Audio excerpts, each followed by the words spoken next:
Alright, with this match, I'm only posting these vids because I need to prove that he breaks the 5-10 limit. We had a first match that wasn't recorded, and it was proven that his Houndoom was hacked. We'll figure more stuff out later. Sends out Houndoom. I send out an Infernape I got from Awesome One. He withdraws and goes to a Slowbro, and I nasty plot.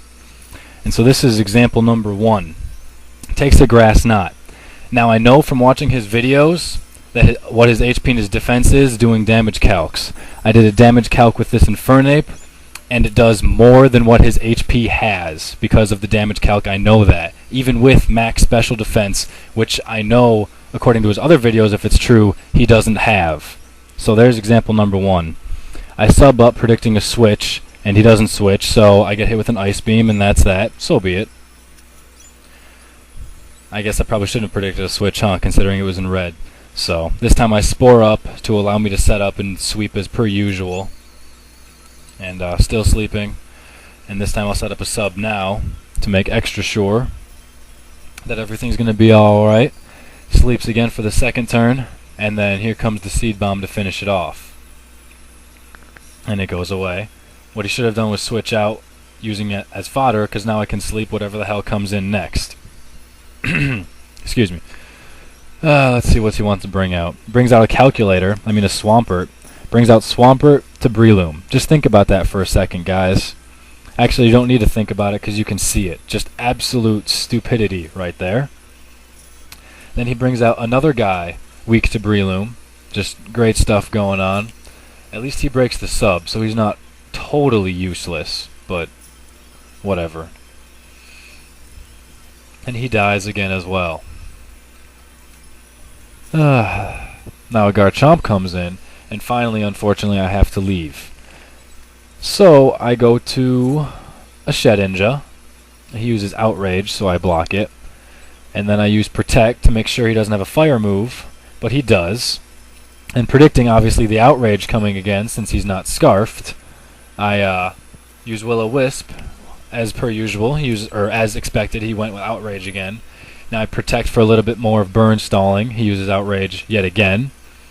And therefore, it's pretty obvious that he's going to use some Fire Fang this time. So I go to a guy who resists Fire Fang and can kill him in the process. Takes the Fire Fang pretty easily. More burn damage. And see, I predicted the Blissey switch here, but my dumbass didn't do it. Oh, he left anyway. So he fled. He was like, that's not fair. So we rematch again. This is actually our third match. And bring out Starmie this time. Again, he brings out Houndoom all 3 times. And this time, the Blissey switch is pretty obvious. So I decide to go to an Infernape. And he goes to the Blissey. Now this is pretty funny. This is the second main example. I use a close combat. And for those of you who know what a Mix-Ape is, it's not meant to hit with physical attacks. The close combat is only for Blissey's sake, and it lives, which is legit. It can live a Mix-Ape. It's rare, but it can. So that's just first example. He withdraws, not sure why, or never mind, I'm stupid. And I went the close combat just in case he soft-boiled. So Weezing comes in, that's all fine and dandy, and now it's time to switch out. I predicted Will-O-Wisp, and unfortunately I got hit with the T-Bolt, so that changes things just a little bit.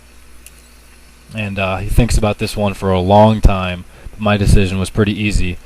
I didn't want to take another T-Bolt for sure, because that was pretty much what I figured he was going to do. So I went to Shedinja, or at least I will go to Shedinja once he stops thinking about it, and I will avoid it.